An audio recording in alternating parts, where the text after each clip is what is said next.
Hey, Dr. Wander, Integrated Health Center of Maryland. You know, today was interesting. We had a patient come in, and she's actually a trained anesthesiologist, and she was a thyroid patient.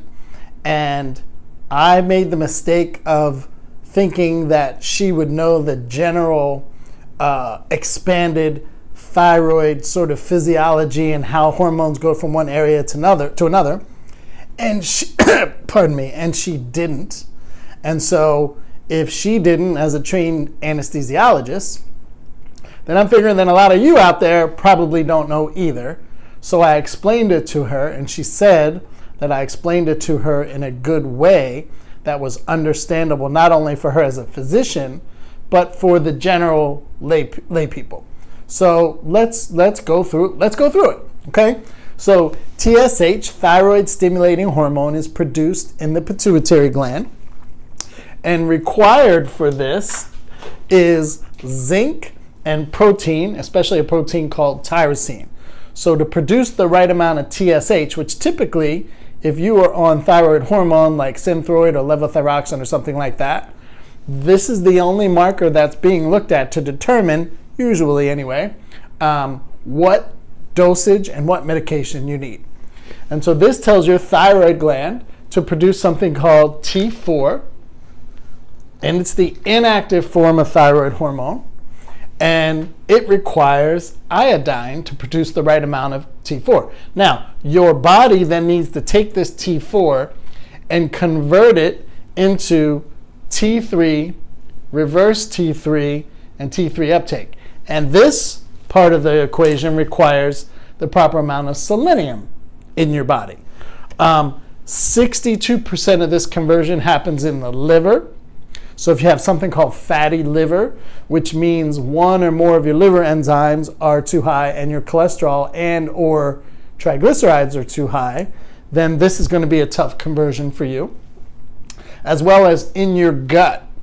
20% of this conversion happens in your gut. So if you have too much yeast, candida, fungus, too much bad bacteria, not enough good bacteria, something called leaky gut, then this process is not going to be working so hot for you.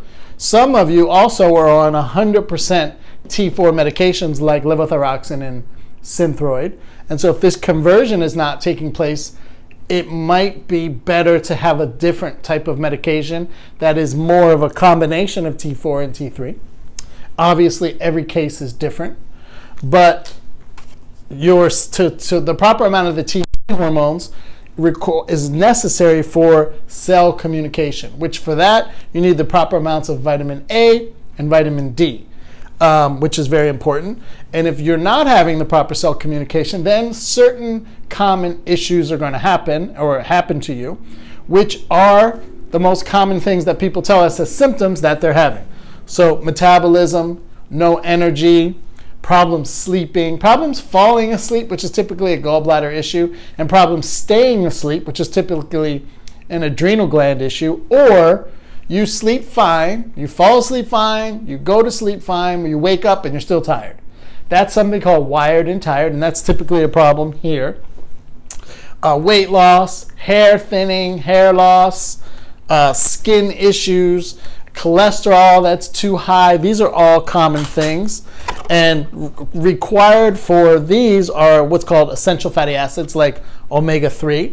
And now my patient, the anesthesiologist, she said, well, is it too simple to say that I just need to get zinc, the proper protein, iodine, selenium, vitamin A and D, essential fatty acids, and then I'm good to go? And of course that's too simple because everyone doesn't have a problem with all. These are just common things that must be in. You know, you can go, I'm going to go get selenium. And what you don't know is supplements and vitamins aren't regulated by anyone. And so you and I could make a formula today and put whatever we want on the label and then put whatever we want in the supplement.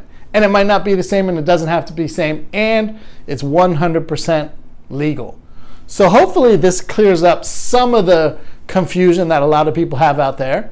We're going to be making some more videos that are specific on each of these different reactions, etc. But if you or someone you know is having issues, very frustrated, having any of these symptoms over here, by the way, 90 to 97% of you don't have a thyroid problem. You have a different problem. So if you don't have the right diagnosis, how are you going to get the right treatment plan?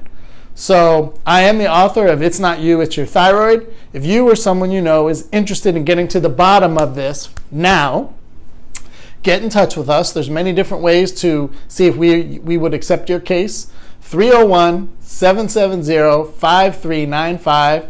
Have a great holiday season. That's all for now.